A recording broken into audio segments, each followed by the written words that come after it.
In order for a steady current to exist in a conducting path, that path must form a closed loop or complete circuit, otherwise charge would accumulate at the ends of the conductor. The resulting electric field would change with time and the current would not be constant. However, such a path cannot consist entirely of resistance. Current in a resistor requires an electric field and an associated potential difference. The field always does positive work on the charge, which always moves in the direction of decreasing potential, as we've discussed. But after a complete trip around the loop, the charge returns to its starting point and the potential there must be the same as when it left the point. Well, this is impossible if the trip around the loop involves only decreases in potential. Thus, in the electric circuit, there must be some part of the loop where a charge travels uphill from the lower to higher potential difference, despite the fact that the electrostatic force is trying to push it from higher to lower potential. The influence that makes charge move from lower to higher potential is called electromotive force.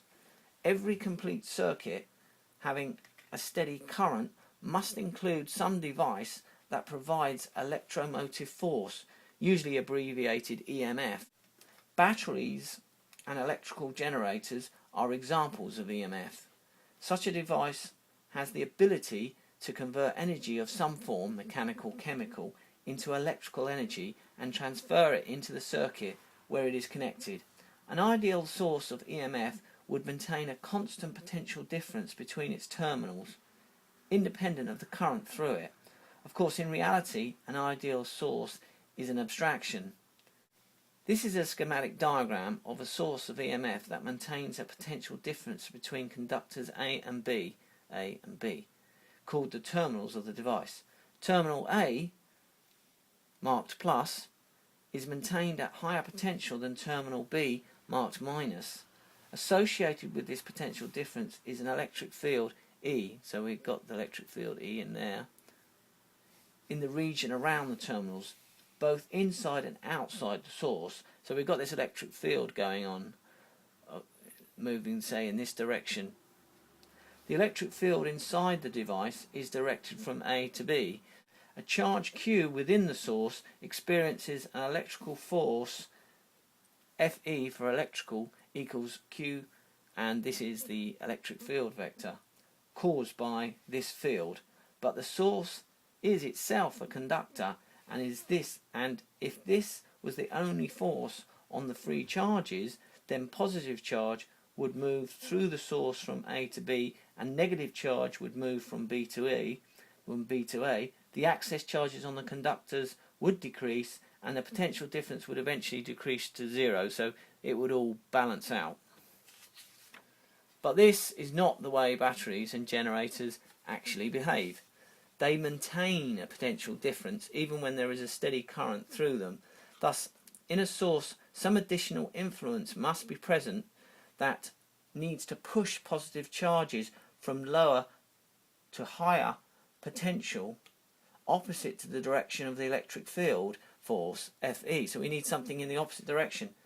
The origin of this additional influence and its associated energy depends on the nature of the source. In a battery or fuel cell, it is associated with diffusion processes caused by varying electrolytic concentrations associated with chemical reactions and their energies. In an electrostatic machine such as a Van de Graaff generator, mechanical forces are applied by a moving belt. In all these cases, we can represent this additional influence in terms of an equivalent non-electrostatic force, Fn. So that's what this represents. If it's a battery, then it's the chemical. If it's the generator, it's the moving belt. So we just use an abstraction here, and we just say it's Fn, which stands for the non-electrostatic force. So that is what is present in addition to the electrostatic force Fe. So you can see that's moving the charges that way through chemical device or through moving belt, and the charges are moving this way due to the electrostatic forces. The potential VAB between these terminals of point A with respect to point B is defined always as the work per unit charge performed by the electrostatic force.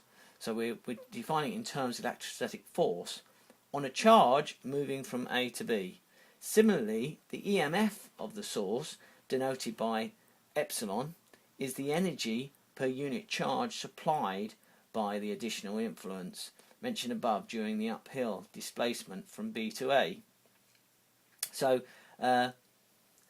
when we go, this force here is the energy is being supplied externally by the battery or the for example in the Van de Graaff, the moving belt. It is the work done per unit charge done by the non-electrostatic force Fn. For a source on open circuit, the potential difference VAB is equal to the electromotive force. So we can write VAB equals E here. The SI unit of EMF is the same as that of potential or potential difference, namely 1 joules per coulomb or 1 volt. There is a subtle but important distinction between EMF and potential difference. Electromotive force refers to the energy supplied per unit charge by the non-electrostatic influences within a source, the work done by the non-electrostatic force as explained. Potential difference is associated with electrostatic fields caused by the distribution of electric charge. So remember, there's a difference between these two. You know, this one is caused by the electrostatic forces between the charges, whereas this one is caused by the physical pushing of those charges from a low potential back up to a high potential. You can think of it as a pump, if you like. The EMF may often be taken to be constant, independent of current for a given source, while VAB typically depends on current. In the following discussion, we usually assume the EMF of the source to be constant. So we normally assume this force will always be a constant value. Now suppose that the terminals of a source are connected by a wire as shown schematically in figure 2. So let's say that now that we're going to join A and B with this external wire, forming a complete circuit. The driving force on the free charges in the wire is due solely to the electrostatic field. So as you know, there's been a field which goes from here to here. Now of course if we wire them up, then obviously there's also a field going round. Well, there's fields everywhere. It goes that way, and remember it. So if we give it a nice path, a conductor, then obviously the field's going to push these charges around. So that's what's happening. So I'll just repeat, the driving force on the free charges in the wire is due solely to the electrostatic field E set up by the charged terminals A and B of the source. This field sets up a current in the wire from A towards B. If the wire has resistance R, then the current I in the circuit is determined by VAB equals IR. I've marked that as equation 1. For an ideal source where current can pass through the source without impediment, charge going out into the external circuit through terminal A is replaced immediately by charge flow through the source from terminal B. Thus the terminal potential difference VAB is still equal to E, but VAB is also related to the current I and resistance R in the external circuit by equation 1. So we have VAB equals E minus IR. So we end up with IR equals E. So IR here equals E minus I little r. Therefore we can write that the current that runs through the circuit is E over the large R over the small resistance. So that's like V over R. So we're including the resistance of the cable that's joining A and B and the internal resistance of the EMF source. The current equals source EMF divided by the total circuit resistance, external plus internal. That's what that's saying. If we short circuit terminals, always a bad idea, then R, this capital R, equals 0, and we get a short circuit current of IS over E over little r, so that's a short circuit current. Then terminal voltage is 0, because then obviously if that becomes there, you can see that E over R times R, these will cancel and we get the voltage between A and B is 0. So there's no voltage, it's just all current, no voltage difference. So to summarise, what we're saying is all sources then have an EMF and an internal resistance little r, which the little r can be found by measurement.